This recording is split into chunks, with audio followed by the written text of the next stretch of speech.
Internet সমুদ্রের ভেতর থেকে চলে থাকে, কিন্তু আমরা জানি ইন্টারনেট স্যাটেলাইটের মাধ্যমে চলে। এটি আসলে ভুল। TR-1 এর মধ্যে যেসব কোম্পানি রয়েছে তারা নিজেদের অধ্যয়নে সমুদ্রের তলদেশ দিয়ে এক দেশ থেকে আর এক দেশে জালের মতো অপটিক্যাল ফাইবার বিছিয়ে রেখেছে। একটি দেশ অন্য দেশের সাথে কেবলের সাহায্যে যুক্ত হয়ে যায়, তারপর দেশ থেকে বিভিন্ন প্রদেশে বা জেলায় এই অপটিক্যাল ফাইবারগুলো বিভক্ত হয়ে যায়। তারপর সব শেষে আপনার এলাকার টাওয়ারে এসে সংযোগ পৌঁছায়। তারপর সেখান থেকে আপনি কেবলবিহীন ইন্টারনেট সংযোগ পেয়ে থাকেন। এবার বিষয়টিকে আমরা একটু প্র্যাকটিক্যালি বোঝার চেষ্টা করব।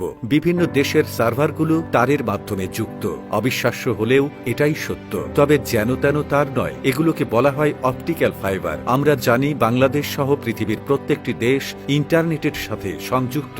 সাধারণত আমরা মনে করি ইন্টারনেট স্যাটেলাইটের মাধ্যমে কাজ করে, কিন্তু বাস্তবে একেবারেই ভিন্ন। শতকরা ৯৯% ইন্টারনেট কাজ করে অপটিক্যাল ফাইবারের সাহায্যে। এই অপটিক্যাল ফাইবার হচ্ছে অত্যন্ত সরু একটি জিনিস, যেটা মানুষের চুলের থেকেও সরু। এখন আপনার মনে প্রশ্ন আসতে পারে যে মোবাইল ব্যবহারের সময় তো আমাদের সঙ্গে কোনো কেবল যুক্ত থাকে না, তাহলে কেনই বা কেবলের কথা বলা হচ্ছে? আসলে বিষয়টা হচ্ছে যে টাওয়ার থেকে আপনার মোবাইলে নেটওয়ার্ক আসে, সেই টাওয়ার থেকে আপনি যে ওয়েবসাইট ব্রাউজ করছেন সেখানকার সার্ভার পর্যন্ত কেবল বিছানো থাকে। এত সরু হলেও ডাটা ট্রান্সফার রেট বা তথ্য বিনিময়ের হার অত্যন্ত বেশি, প্রায় ১৫০ গিগাবিটস প্রতি সেকেন্ডে। এই ফাইবারগুলো বিছানো আছে সমুদ্রের মধ্য দিয়ে। একগুচ্ছ ফাইবার দিয়ে তৈরি করা হয় এক একটি তার। তারপর সেগুলোকে মোড়ানো হয় বিভিন্ন সুরক্ষা কবচ দ্বারা। তারপর সেগুলোকে বিছিয়ে দেওয়া হয় সমুদ্রের মধ্য দিয়ে। অতি সুরক্ষিত ব্যবস্থা থাকা সত্ত্বেও এই কেবলগুলোর গড় কার্যকাল ২৫ বছরের বেশি হয় না।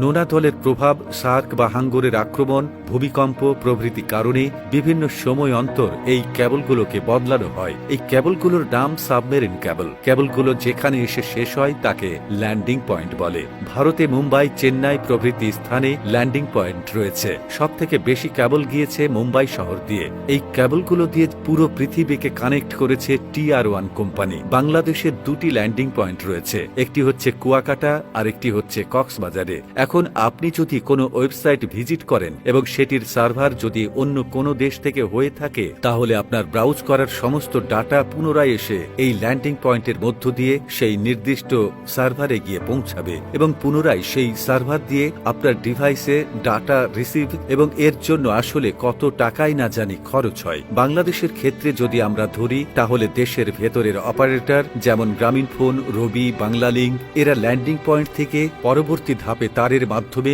নিজেদের কানেকশন পুরো বাংলাদেশে ছড়িয়ে দেয়। এটি হচ্ছে TR-2 কোম্পানি। এই TR-2 কোম্পানিগুলো প্রতি গিগাবাইটে একটি নির্দিষ্ট টাকা TR-1 কোম্পানিকে দিয়ে থাকে। এছাড়া লোকাল পর্যায়ে বিভিন্ন ইন্টারনেট সার্ভিস প্রোভাইডার বা ISP রয়েছে। এছাড়া মূলত TR-3 company TR-1, TR-2, TR-3 এই ৩ স্তরের মাধ্যমে ইন্টারনেট আমাদের হাত পর্যন্ত আসে। ভালোভাবে পর্যবেক্ষণ করলে জানা যায় যে ইন্টারনেটের জন্য আসলে কোনো খরচ নেই। যা আমরা দেই তা শুধুমাত্র কেবল বিছানো এবং মেরামত করার জন্য। আর এত কিছুর মধ্যেই আমরা সহজে বুঝতে পারছি যে এখানে স্যাটেলাইটের কোনো কাজ নেই। ইন্টারনেট প্রায় পুরোটাই কেবলের মাধ্যমে আপনার হাতে এসে পৌঁছে যাচ্ছে।